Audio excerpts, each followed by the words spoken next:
Yo, what's up, Droner? Welcome to Droner Tech, brought to you by RemotePilot101.com.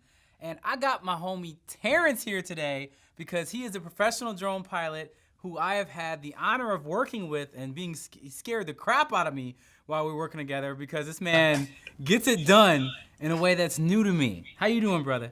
I'm doing good, doing great. Yeah. How are you? I'm good, man. I'm good. So what I like to do is I like to talk about not only our shared experiences, but how you got into drone cinematography and all that kind of stuff. So let's just start it there. Like, how did you get into drones? Like, what was your thing? Like, how did you get into it? The way I got into drones is pretty simple. I was on set of a show called American Grit, and I seen these two guys named Ethan and Waylon, and they were flying the free fly Alta. And I was like, first off, I've never seen a drone like this, and Okay. the things that they did were amazing. And I was just, my buddy comes to me and he's like, dude, why can't we do that? And for some reason, I don't know why, I never put those two together. Like, I want to be a pilot. I was actually training to be a pilot in the Air Force. Oh, And wow. I wanted to. Like at 16, I started flying like Piper Warriors and stuff like that. So aviation has always been in my life. I've always loved it, always looking up, wanted to be an astronaut.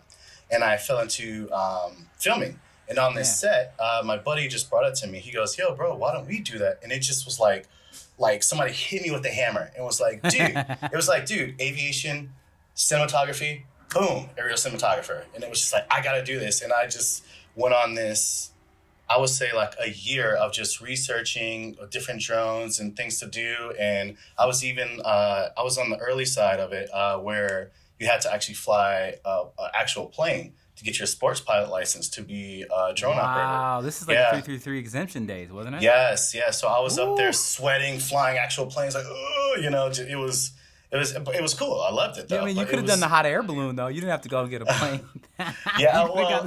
It's true. But again, I loved aviation, so I'm like, let's go planes, let's go. So that's kind of how I got into it. I seen these other two guys, and they were doing some amazing things with the Free Fly Alta, and I was like, I want to do that. That looks like a lot of fun, and plus I play a lot of video games, and so I was like, I already got the muscle memory there, my fingers, and whichever if you pinch too, and that's kind of how I got into You're it. a pincher, right? No, I'm a thumber. Thank you. Okay, I'm sorry. Let the debate show that thumbers are better pilots than pinchers. I don't care what anybody says. Do you agree with this, sir? I agree. Yeah, there he said it. He said it. He agrees. I agree as well. I do. I mean, pinching, I will say this. I will definitely say this, that I have tried pinching a couple times, and I'm going to say I did get more control doing pinching, but I wasn't able to do the exact same things that I would do if I was using my thumb. So it's not as good. Well, no, it wasn't as good. It wasn't different. As good for me. Exactly. For me, yeah. Yeah, because I got a bunch of friends that are pinchers, and I'm just like, you guys, you're trash. Trash human beings. I'm so sorry that you didn't grow up playing games the way that you should. Yes, how long ago was this? This is like 2012, 2013 that you started flying? Like, when was it? I want to say this was 2015 or 2016? It was one of those 2015 two. or 2016. Okay, because I got started in like late 2014, 2015-ish. I remember that was like Phantom one time, and I had, like, my first drone was the 3D Robotics Iris Plus. Oh, wow. That was my first like camera drone. I don't know if you knew about that one. It was a beast and very difficult to use because when it first came out, it didn't even have like a stabilized gimbal for it. Like, you just kind of attached the GoPro to the bottom of it. It didn't have any image transmission, so you just flew and hoped that you got whatever it was. I think the camera's pointing at the thing. It was tough. So you said that the Alta system is what you fly, because I know you like to do what's called the heavy lift drone jobs, right? Yes. So tell me for those who don't know, can you describe like what is an Alta system and how does that work? So the Alta system it's its own system. I think their brain, every drone has a brain, flight controller, and their flight controller I think was called Synopsis. Usually the flight controller is this little like square thing, but theirs is this huge like frisbee disc, and I'm like, whoa. So the way that those drones work, it's completely different. Like, you have to know every single piece and know what your drone is capable of. Because like with the DJIs, you can just take them up, boom, fly, anybody can fly. But when it comes to Alta, you have to know like how much battery power you have, what the altitude is, like how much you're lifting, everything, not just the camera, but the drone itself is part of that. The gimbal itself is part of that. And everything's an individual piece. So you have to be way more aware. And also too, something that the heavy lift drones are for. They're more for cinematography and getting just the shot. Like with DJI, which is great. I love DJI. I've flown for them too. With DJI, it's more of just like a run and gun type of deal, like maybe E&G. I guess the best way for me to describe it is like the DJI style is like E&G, and like Alta is more of like film style cinema. It's not made to be in the sky for like 30 minutes. You'll get like a maximum of like 15, you know, Right. especially Depending on what you're flying. Depending on what you're flying, you know, like, Right. yeah, and that's like with maybe like a DSLR. So I the heavy lift drones are more for a cinematic style of shooting, because usually you have to have it. Usually you can do it with one person, but usually it's a tandem system where there's two people flying it. And with with the tandem system, you can get more dramatic shots out of it than just one person just, you know, moving the drone and the camera at the same time. We already know the Inspire, bro. Like, you know what I'm saying? Like, that's actually what you and I flew together on a tandem system with the Inspire 1 back in the day. Back in the day. Back in the day. We flew together. We got paired up to fly that drone. And it was just like, he was the pilot and I was the cam op, because I'm, you know, for all the things I do drone related is I'm known for my gimbal operating abilities. Like, I do gimbal operation on drones. I do it on moto cranes. I've done it on Russian arms. It's like, for me to op the gimbal is a big Russian thing. arm. Like, it's, yeah, you know what I'm saying? My framing is fire. You know what I'm saying? What can I, like, it's my thing. But what you're talking about, like you were saying, is like with this, you can put it in follow mode, so you could just single fly it and just have your VO with you, and you're good to go, right? Exactly. Yeah, exactly. And there's also a couple other things too. Like I think autopilot was another one. I think it may be a $15 to $30 app for like DJI, and you can the computer, that app is also a operator, so you can make that app fly the drone, or that app control the camera, and so you can completely don't even worry about it. You know, it's a really cool app. I didn't even know about that. All right, I'm gonna look into that. Yeah, sounds autopilot. Terrifying. You just gonna take my job like that, bro? Like, I'm a good gimbal operator. Like, yeah, he's good and all, but you could just get autopilot, and you could just train it to do what he was gonna do, and you don't even need it. But I mean, nothing beats the human. You know, you gotta have a human there. You know, it's just like with all this stuff. Even with NASA, they're sending all these robots and stuff to the planets. We're like, we need humans there. You know, like you can't replace a human. You need a human. I mean, if we had a human on Mars, we'd already know if there was actual water and life. Like, it'd be overstood. Like, Exactly. All right, so I want to hear, like, do you have any like interesting stories from set of like crazy? Actually, let's back up. Tell me some of like the big sets you've been on, because I know you've worked for a lot of major network shows and movies and stuff. Like, give me a highlight list. Like, what are some of the things that you're proud of that you've been able to work on? I was proud of this one, actually. This one is Future Man. This was with Seth Rogen. It was a TV show on Hulu. I think they're doing a season 3 or season 4 right now. That was really fun to work with. I didn't get to like fly completely, but I got to set up the gimbal and everything ready to fly. I also did, the last one I did, big one, was a show for Fox called, it was a dating show. I can't remember the name of it. They changed it. And it's funny you say that. I'm the same way. I did this thing. It was like dating, and I'm like, what was it like? Didn't matter. I was just a drone pilot. Yeah, I'm just a drone pilot. I don't even know the name. It was called Paradise something. I know the tagline. The tagline, I couldn't believe it was in Mexico. It was in Baja, Mexico. Okay. And the tagline was hook up or check out. And I was like, that's legal? You know, so you could just be like, all right, so we're gonna do this? No? Yeah. All right, well, all right, get out, check out the hotel. And so what was cool about this was we got to fly me and my boy Masami Fujita, who was the pilot in command there. Because he sounds like a pilot command with that name. Yeah, you have to have a Mexican. He does, bro. He's awesome. He actually hit me up the other day. But since we were in Mexico, you have to have a Mexican native flying for this set. And so we were doing live shots. Like the show was live every Thursday, and we would go like a few minutes before, and we rehearsed, and then boom, okay, here we go live. You know, see, I'm getting goosebumps on it. You can see goosebumps now. Thinking about, but I was like, okay, here we go. So it's like all these people watching me live. I'm flying a drone. Me and Masami, and that one. What were you guys flying? Inspire? Oh, we were flying Inspire 2. Inspire 2. And you're doing a live, like you said, a live stream from the drone. I've never done that before. I know that it's capable, and I'm just never had an opportunity to be like, I need to do a live stream off this drone. Like, never once. It's dope. The first time I seen it actually was I was on a show. I had my drone, but I wasn't a drone operator. The guy who told me about autopilot was the drone operator on this. His name is, I don't forget his name exactly, because we haven't worked together. Granger. Sorry, Granger, if you're watching. Sorry, bro. Granger. He's a really cool dude. He's from South Africa. And, I forget exactly what was even going on about. See, I was trying to remember his name. No, you're talking about the live. So you said the first time you saw the it live. live. That's right. So it was on Survivor. So it was Survivor in Fiji. And they had the Fiji Pro going on as well. It's my day off, and I had brought my drone. Like, oh, let me film you guys surfing. And we ended up in the surf competition, so we had to like kind of scale back a little bit. It was over at Cloud Break, if any of you surfers know that place, Cloud Break. And they had Inspire 2s just coming in. And we were watching the Inspire 2s live, man. It was insane. We're like, whoa, I didn't know you can do that. Yeah. And so, yeah, that's similar what we did with the show on Fox. But yeah, I've done that one. I've done another one called Cooper's Treasure, which was really freaking cool. I really wish I got to do more. That one was Gordon Cooper, who was the first man in space to stay in space for at least a day. And he broke his own records multiple times. And his job was to go up in space, and he said he had a top secret mission to go look for Russian nukes or whatever, and he had this machine. And this machine, what he used it for mostly, though, was to find anomalies in the water because he was a treasure hunter. So he found all these cool, like, anomalies in the water using this device. And so with that, I had to mimic his shots. So I would go up as high as I could legally, but we were in Mexico. 400 feet, right. Yeah, 400 feet. And you would go up, boom, and you have to, like, mimic these shots. And you would see things under the water and stuff, or in the water. And did he ever find any treasure? Cool. He did. And which was crazy about it is the guy made a map. He had a map that he kept all the way to his death. Like right when he was on his deathbed, he gave the map to the guy from the show. I forget his name, the host of the show. And he's like, dude, I didn't have enough time. I didn't want to, waste. I didn't want to get lost and not have a family because he had so many treasures on there.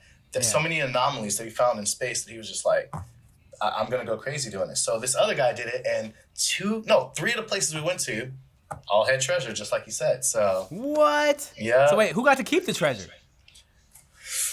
The main guy. I think the last place we went to was Barbados. And I think it was Barbados. No. It was Turks and Caicos. Sorry, Turks and Caicos. Okay. And in him doing that, he ended up finding like some alien ship, supposedly, some crazy stuff. Like, he was like, well, I mean, the U.S. government recently announced that, like, we have found some UFOs that we don't know what they are. Oh yeah, but we got them. Like, wait, what? Like, we're just admitting this now? Right, maybe but the funny thing drones. Is, what's the most hilarious thing about that is that they're just like, yo, yeah, we found it. And the reason why they didn't say it before is because like it's gonna be mass hysteria. And like everybody, they said it, and everybody's just like, oh, and that was it. Like, okay, well, what do we do about that? We can't do anything. Yeah, there's nothing you can do about it. How does it change my life? Like, it does nothing. No.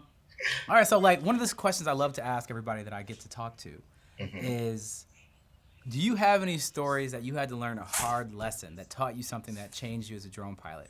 Yes. Oh my God. And that's when I crashed my Alta. And I'm telling you guys, and let me tell you, so there's a question. You got your feelings. I feel it. Bro, go on, yes. Like, don't say machismo. Don't say machismo. Don't say machismo. No machismo. No, but what happened was, just like on the test, when they say, do not let the producers rush you. Not let that. Don't let anybody rush you. If you are the pilot in command, you are the one in power. That thing can kill someone easily. No problem. And it can fall out of the sky and harm someone. So I was being rushed with my Alta, which I said it's not a running gun. That's kind of why I mentioned earlier. It's not a running gun thing. And I was being rushed because what we were filming it was on Netflix, you can watch it. It's called Girls Incarcerated. And it was about girls who were moving from juvenile hall to actual prison. Right. And so we were timed, like they only had a certain amount of times where they can be outside and all that because, it's actual working prison or juvenile hall. And so in that process, I was rushed multiple times. And these batteries, you can't just put them on charge just like a normal battery. You have to know how fast you have to know. First off, you're limited by your power, how much power you can put into it. And your batteries are a little bit different. So you don't just plug it into the wall. You have to actually, do some math and be like, okay, this one died at this time. First, it's got to, you have to also. It sounds cool so the batteries inconvenient too. for the record. You're just it's very inconvenient. Yeah, you're like, this Alta drone is awesome. I'm like, is it? Because it sounds like an equation. And equations are not awesome. It's a lot of math. And so I was charging my batteries faster than they were supposed to be charged. Like I think I was charging my batteries at 10 amps when I usually charge them at 8 amps. And I was charging them faster. And what happens is each battery has a cell. And I had a 6-cell battery. in each one. And when you charge it too fast, you might fill up one of the cells before the other one. And if you do that, then the other cells start vomiting, regurgitating power, and that can cause a fire. And so that's what I was doing. I was just like, and in me doing that, and in my stress, I took one of the movements that I was super unsure about after being rushed. And she's like, "Can you do this move?" And I was like, "Yes, I can do it, but it's not safe." Da da da da. And they kind of like mocked me a little bit. I got mocked, like, "Oh, I thought you were this amazing drone pilot," which is, I do these crazy things. Yeah, you and do. So you are. Like, and so I took that as a challenge, but I shouldn't have. And don't do that, guys. You shouldn't have. And I took it as a challenge. And I tried to wrap around. And when I was wrapping around, someone came out of the door. So I stopped it. And in doing that, the drone went up against the wall.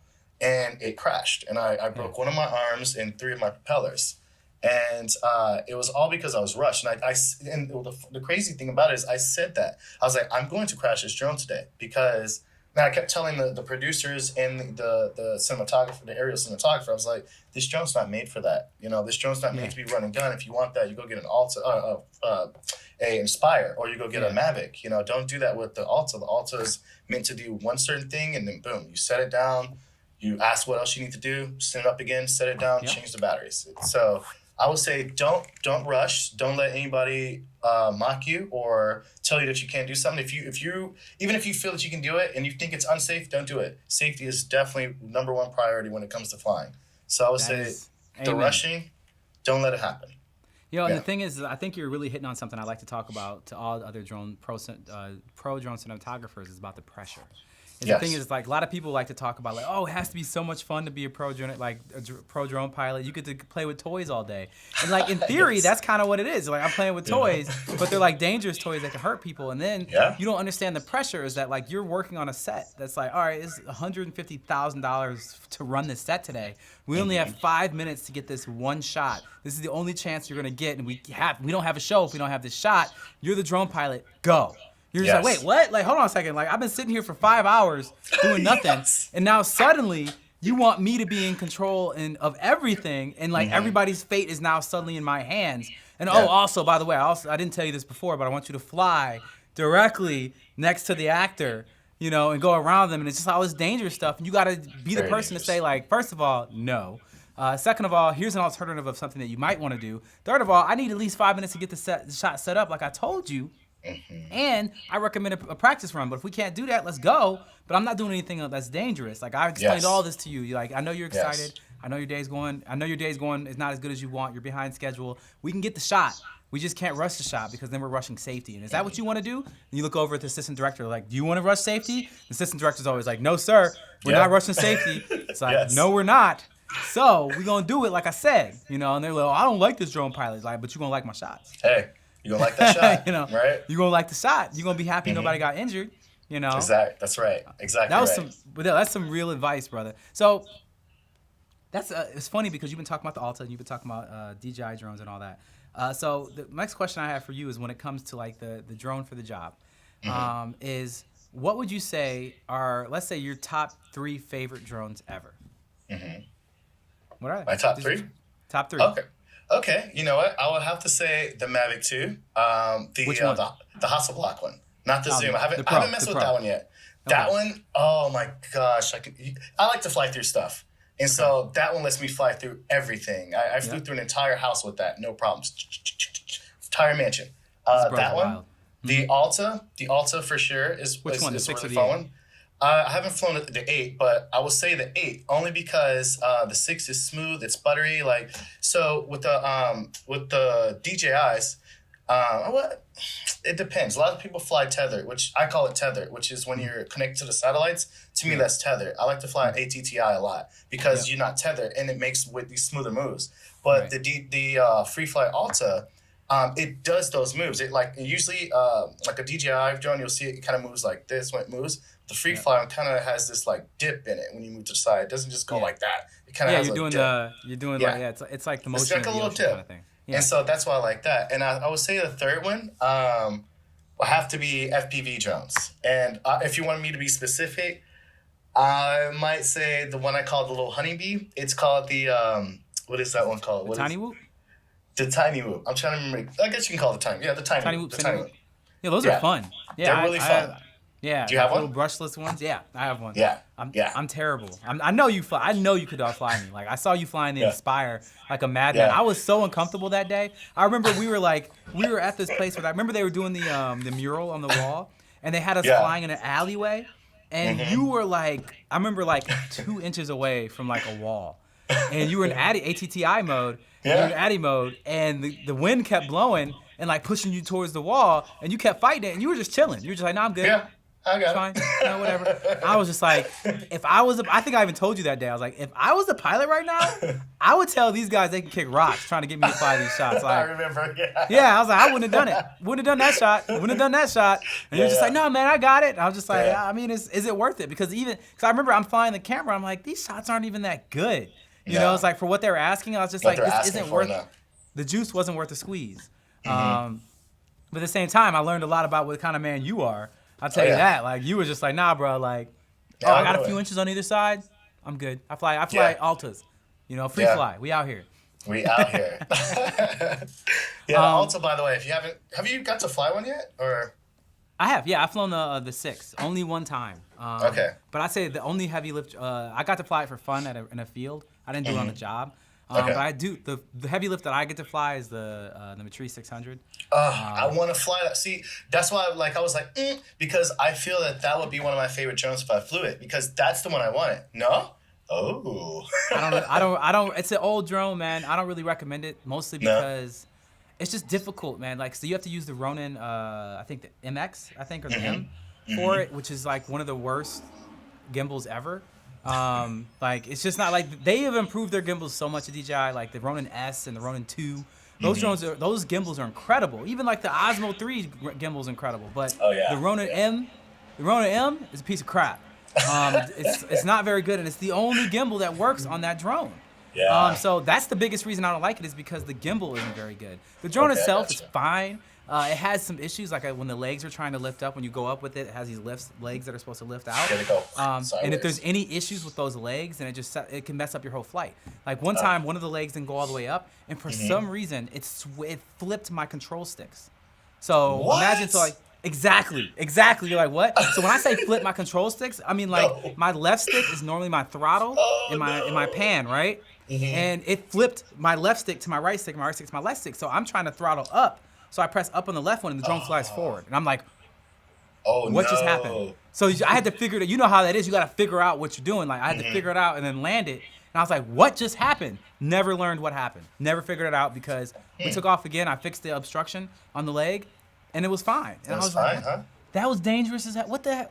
Every time I do a job with the Matrice, there's always some catastrophic error. But we always get the shots, too. So I can't complain.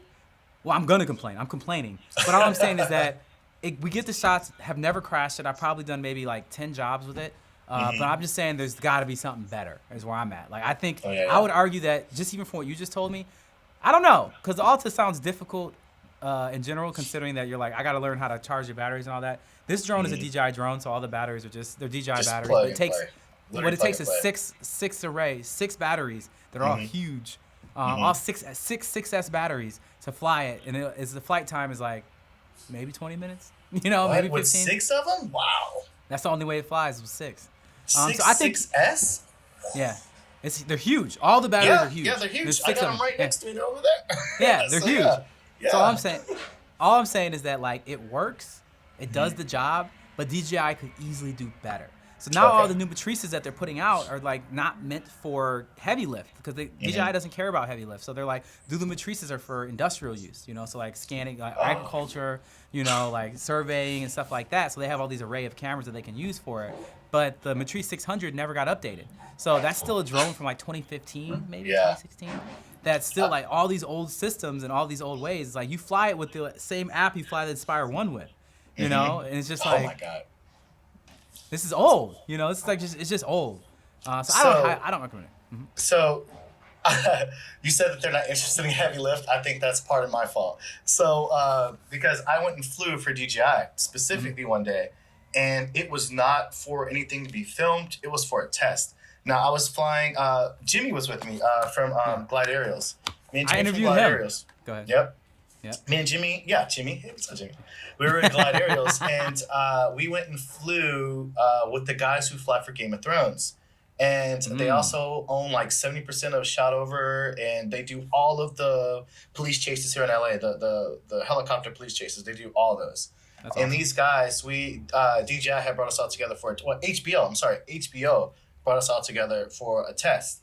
They had the Inspire 2, they had the Alta 6, and they had a helicopter. And we tested all three of those with different things. And the reason why they were testing these is because they kept crashing the Altas with reds on them over for Game of Thrones, because they were doing all these shots and stuff, and they were in these cold places or whatever, and they kept crashing the drone. And so DJI's like, oh, well, we got our DJI 2 with I think it was the X7? Was it the X7? Yeah, the X7, I have that. It's ridiculous. Yeah, it was with the X7. They're like, yo, we can do this. It can be way more maneuverable. Let's test it. So we went out like way up north in California, and it was snowing there, which was crazy. But we went up there and we tested all three. And of course, the Inspire kicked butt. It kicked butt. The helicopter and speed, the helicopter just ate them both. Yeah. And when it came to maneuverability, like we couldn't even do the maneuver test with the other two. Of course, the helicopter can't go through an obstacle course. The Alta was not going to fit, but the Inspire went through all that. That's my baby. Yep. It's nice. The Inspire it is nice, but it's not even close to as stable as like a Mavic 2. Not even close. Yeah, the Mavic 2 is the most stable drone platform I've ever experienced in anything. Yeah. Like, that thing is a rock. I agree. I agree. And it's even funnier, the only thing that even compares to it and how stable it was is the weirdest experience I had is I actually flew a Skydio 2 the other day. Well, I said I flew it. No. I allowed it to take off, and it flew itself. It flew itself. Like, it literally has the best object avoidance system I've ever seen, where it would, because you know the DJI drones, they'll have the sensors and they'll stop. And it's like, oh, you're gonna hit something. So the Skydio does is it not only sees what's in front of it, it sees what's around it and says, no, I'm not gonna stop. I'm gonna fly around these things. I'm gonna fly above it. I'm gonna go around it, and I'm gonna keep the subject center frame. Now the camera moves were not good. But if you don't want to know, if you're like a drone pilot and you're like, if you're the person that just likes drones but doesn't want to learn how to fly a drone, the Skydio 2 is a drone that you don't have to learn how to fly. All you gotta do is take it off, point it at what you want it to do, what you want to follow, and then it just does it. That's awesome. That's all you. That's awesome. It is for the amateurs, like for amateurs. Yeah. I was gonna say when I fly my Alta, I usually turn all the avoidance off because it stops me from doing. As you know, I do crazy stuff. It stops me from doing what I want to do. Like I'm like, let's go, boom, and I'm like, wait, but I'm not even close to that. Like it's like that close. I'm not close. Like so. Yeah, I usually turn all the avoidance off when I fly. I bet you do. I do. Yeah. Well, I want to thank you, Terrance. I want to thank you for coming in. I think you dropped some serious knowledge, my brother. I really appreciate it. We're going to have to fly again soon. I'm starting getting the FPV. Yes. We're going to have some FPV videos on this. See it? What? What's that? What are you doing? Where'd you go? You see it? Oh, my finger. Oh, I see it. Yeah. I see you out here. Yeah. I built that one. Or a 3-inch. That's a 5-inch. It's 5-inch. Yeah, it goes 100 miles an hour too. Of course it does. It's a beast. Of course it does. No, like I said, we'll have to play this. I'm starting to work with this guy, Doc, who I interviewed for this as well. He's a super dope FPV flyer that does cinematography for it. Like I'm sure you know let's go. And so there's a lot to talk about, brother. So we're gonna have to do that. Okay. All right, so thank you guys for checking out another Droner interview. This was brought to you by RemotePilot101.com. And as always, make sure you like and subscribe so we know that you care. Terrance, thanks again for being here. Anytime. And y'all, stay fly.